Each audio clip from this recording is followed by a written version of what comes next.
Good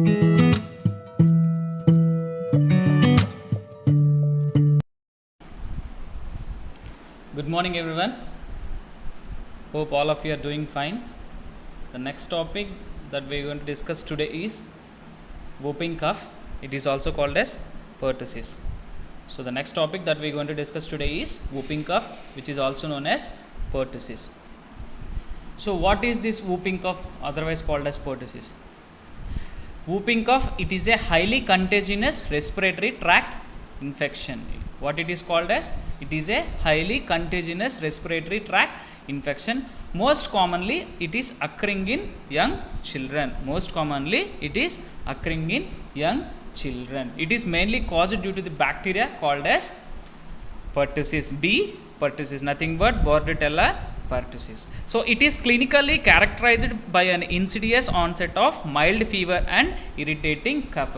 So it is clinically characterized. How it is characterized? What are the symptoms that are appearing when a person is affected with whooping cough? Means he is having mild fever, irritating cough, and gradually becoming paroxysmal with the characteristic called as whoop. So what is happening here? What is happening here? First the person is having some mild fever. After mild fever, he is having some irritating cough. This irritating cough gradually turning into severe hacking cough, which is followed by a high-pitched intake of breath that sounds like whoop. What is happening?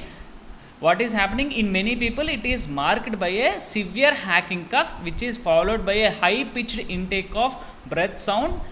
That sounds like a whoop. That sounds like whoop. Whoop means nothing but loud crowning inspiration. It is nothing but taking the loud crowning inspiration, taking in the air with a loud crowning inspiration. The spectrum of disease varies from severe illness to atypical and mild illness without whoop. So not all the people are showing this type of symptom who are affected with this whooping cough. But in some patients, typical patients, in severe type of illnesses, you can see this symptom whoop. And the Chinese call this disease as a 100-day cough. The Chinese call this disease as a 100-day cough. So coming to the history of this disease, whooping cough, according to WHO, it is estimated that during the year 2002, about 2.95 lakh cases of deaths were occurred due to the disease called whooping cough, and the global burden was about $12.95 million. And in India, there is a continuous decrease in this disease whooping cough. It was from 1987 to 2000. If we see, in 1987 it was about 1.63 lakh cases, whereas in the year 2000 they were like 26.7 thousand cases only showing. That means there is great decline in the disease whooping cough. So coming to the epidemiological factors. So what is the agent here? The agent here is B. pertussis, nothing but Bordetella pertussis. And the hosts are mainly the infants and preschool children, and the environment which is favorable for this disease is winter and spring and overcrowding. Coming to the epidemiological determinants, what are all the elements that are involved in epidemiological determinants? They were agent, host, and the environment. So what is the agent here? The agent here is B. pertussis, nothing but Bordetella pertussis, and another one is B. para-pertussis. Another one is Bordetella para-pertussis. So the causative agent in large proportion of the cases of whooping cough is Bordetella pertussis, and in small percentage of cases, that means less than 5%, the another bacteria that is called as B. para-pertussis is probably responsible. And there are other types of viruses also that they were like example adenovirus and para-influenza virus. These viruses are also implicated in the whooping cough syndrome. So coming to the properties of this B. pertussis, this one is in smooth and rough phase. This one occurs in smooth and rough phases. It is capsulated and non-capsulated forms. It is both capsulated and non-capsulated forms and elaborates an exotoxin and endotoxin. What it does, it is encapsulated and it has exotoxin and endotoxin. Mainly the clinical disease is associated with encapsulated phase 1 strains. Mainly the clinical disease is associated with encapsulated phase 1 strains, and it carries three major agglutinins. It carries mainly three major agglutinins. What are they? They are 1, 2 and 3 and several minor ones. They are 1, 2 and 3 and several minor ones. And this bacteria B. pertussis can only survive for a short period of time outside the human body. It can survive only for a short period of time. So this is about the agent. So simply we can say the agent is, the causative agent is B. pertussis, Bordetella pertussis. It is responsible for most of the cases, means 95% of the cases are mainly occurring due to the bacteria B. pertussis, and 5% of the cases coincidentally, means there is chance for this organism also, B. para pertussis, Bordetella para pertussis. And there are other viruses which are also coincidentally found. They are nothing but adenovirus and para-influenza virus. All these three are the causative agents in the epidemiological determinants of whooping cough. So this is how a B. pertussis virus will look like under microscope. On my right hand side, you can see how it will look like in a microscope, and on my left hand side, it was the structure of this pertussis. So what is the source of infection here? The source of infection is B. pertussis infects only men. What it is saying, B. pertussis only infects men. The source of infection is a case of pertussis. What is the source of infection here? The source of infection is a case of pertussis, and there is no evidence that infection is ever subclinical. A chronic carrier does not exist. What it is saying, the source of infection is a case of pertussis, and more often the source may be mild, missed or unrecognized cases. The source may be mild, missed or unrecognized cases, and there is no evidence that infection is ever subclinical, and a chronic carrier state does not exist,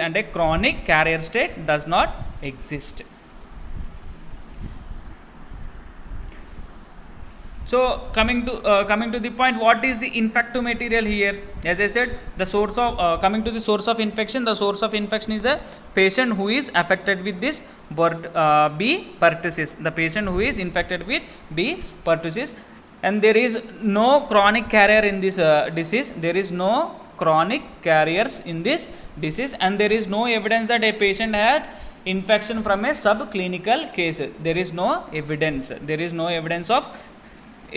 a subclinical case has infected a healthy person. In most of the cases, the infection is transmitted from a B. pertussis case, not the carrier.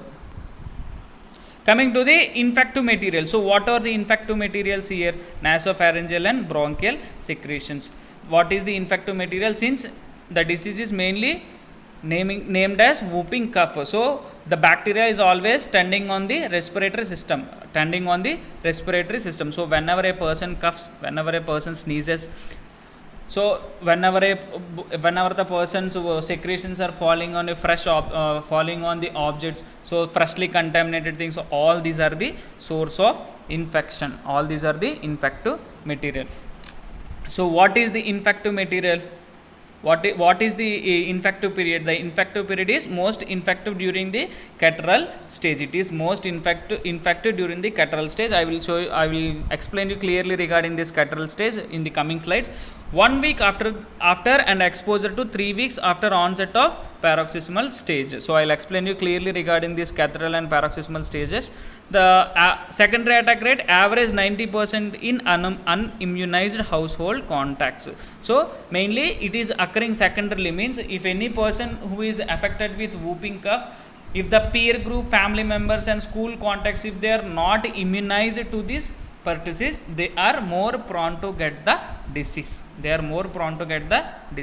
So Coming to the host factors, what are the host factors? Like age, sex and immunity. The age, mainly infants and preschool children are affected. Mainly infants and preschool children are affected. The highest incidence is found below the age of 5 years. Where the highest incidence was found? It was found below the age of 5 years. The median age of infection, that is, what is the median age of infection here? It is about 20 to 30 months in developing countries and 50 months in developed countries. Infants below 6 months have highest mortality rate. If an infant is getting this whooping cough, so below the 6 months of age, there is highest mortality rate. Coming to the sex, incidence and fatality is more among females than males. It is more among females than males. Coming to the immunity, recovery from whooping cough or adequate immunization is followed by the immunity. Recovery from whooping cough or adequate immunization is followed by immunity. That means, what is this sentence is saying means, if a person had a whooping cough and if he had recovered completely, he will have complete immunity against the disease. There is no chance of getting secondary attack again. And the other part is, if he is completely immunized, means all the doses of DPT, all the 3 doses of DPT were taken correctly by the person, then he is said to be an immunized person. Secondary attacks may occur in persons with declining immunity. If a person's immunity is coming down, means if a person's immunity is declining, there are more chances of getting secondary attack. Infants are susceptible to infection from birth because maternal antibody does not appear to give them protection. As I said earlier, in the host factors, where is the highest mortality rate of this disease? Mainly in the infants below 6 months of age. So why it is happening means, infants are susceptible to infection from the birth because why? Maternal antibody does not appear to give them protection. Because the failure of maternal antibody, there is higher chances of getting infected with this disease in the infants who are below the age of 6 months, and the mortality rate is also very higher. So coming to the environmental factors, in which conditions this disease is more highly transmitted from one person to another person is, it occurs throughout the year, but its incidence is more in the winter and spring season. And the second one is overcrowding. Where the people are living closely together, if one person is affected, due to the closeness, what is happening? It is coming from one person to another person. Since there is no breakage of chain, the disease rate is increasing continuously. And low socio-economic status. Why low socio-economic status? Means, if they are poor in nature, they cannot afford for a good food. And proper immunization. What is happening? Automatically their immunity levels will be in the lower side. That means in the declining side. So when there is a chance, there is the attack of this disease, whooping cough. Coming to the modes of transmission. So what is the mode of transmission here? Mainly droplet infection. It is a mainly droplet infection. Direct contact each time the patient coughs, sneezes, talks, the bacilli are sprayed into air. So as I shown you in the earlier pictures, I'll show you once again. See in this picture, whenever a person is coughing, you can see the droplets which are coming out from his mouth. So all these droplets are mixed into the air, and some of the droplets are falling onto the objects, and some of the droplets may directly fall on us, and we might get affected with that droplet infection. So that is one of the mode of transmission, and directly through the contact. And most children contract infection from their playmates who are in the early stages of the disease. So most of the time children will play together either in schools or in the playgrounds.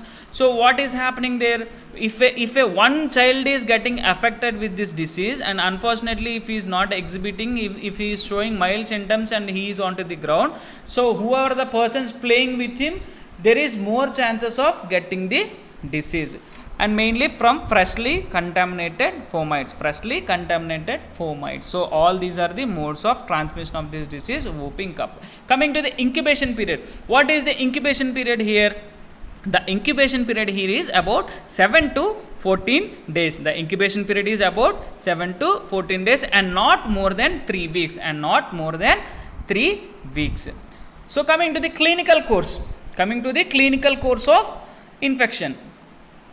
So mainly B. pertussis produces a local infection. Mainly what it is doing, it is producing a local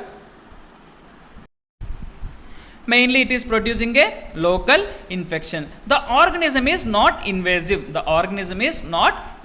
It multiplies on the surface of epithelium of the respiratory tract. Where it is multiplying? It is multiplying on the surface of epithelium on the respiratory tract. It causes inflammation and necrosis of the mucosa. What it is causing? It is causing the inflammation of the epithelium and the necrosis of the mucosa, means the necrosis of the covering layers of respiratory tract. And there is secondary bacterial invasion. Whenever the protective layer on the respiratory, that is nothing but mucosa, is destroyed, what are all the bacterial organisms that are present, what it is doing, that are present, they are invading into the mucosal layers, which is leading to the secondary bacterial invasion. So these are some common signs and symptoms associated with whooping cough. First one is low grade fever, vomiting during or after coughing fits, and apnea, exhaustion, runny nose, paroxysm. Coughing fits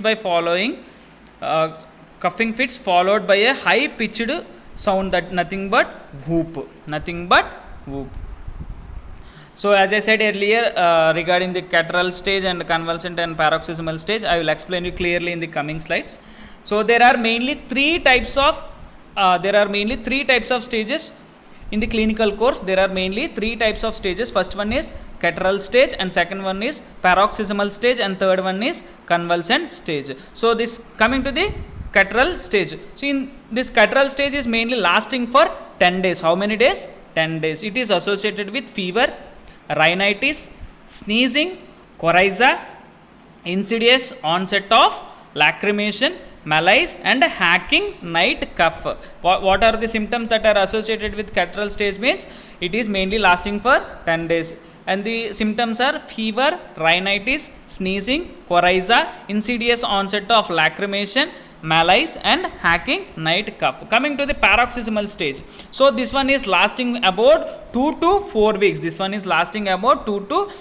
It is characterized by burst of rapid consecutive cough. So the person will start to cough continuously. Deep pitched inspiration will be taking place. So where you can hear the sound whoop, means it is heard in the paroxysmal stage. As I said in the definition itself, it is an acute infectious disease usually occurring in young children, and it is caused by the B. pertussis. It is clinically characterized by an insidious onset of mild fever. Mild fever is occurring in the catarrhal stage, and irritating cough is also occurring in the catarrhal stage and gradually becoming paroxysmal. So what is this paroxysmal? In paroxysmal, you will hear a deep high pitched inspiration. What is this one is called as? Means whoop. Whoop means nothing but loud crowning inspiration. This is occurring in which stage? Means the clinical course is mainly showing three stages. Three stages. What are all these three stages here? Catarrhal stage, paroxysmal stage, and convulsant stage. So you can see the illness is generally lasting for 6 to 8 weeks. That means from 1.5 months to 2 months. How many months this one is staying? from 1.5 month to 2 months. So this scatteral stage, after the initial symptom is appearing, it will last for 1.5 week. That means 10 days. It is lasting for 10 days. During this scatteral stage, what is happening? The fever is coming, there is rhinitis, there is sneezing, and there is a lacrimation, there is malaise and irritating cough. It is occurring mainly during the nights. So mild fever is there and hacking cough is there. Coming to the paroxysmal stage, it is lasting for 3 to 4 weeks. It can last for 3 to 4 weeks. So it is mainly characterized by continuous coughing. The person will start to cough continuously, and there is deep high pitched inspiration. There is deep and high pitched inspiration, and he is having vomitings. In case of infants, they are having cyanosis and apnea. They are having cyanosis and apnea. What is cyanosis?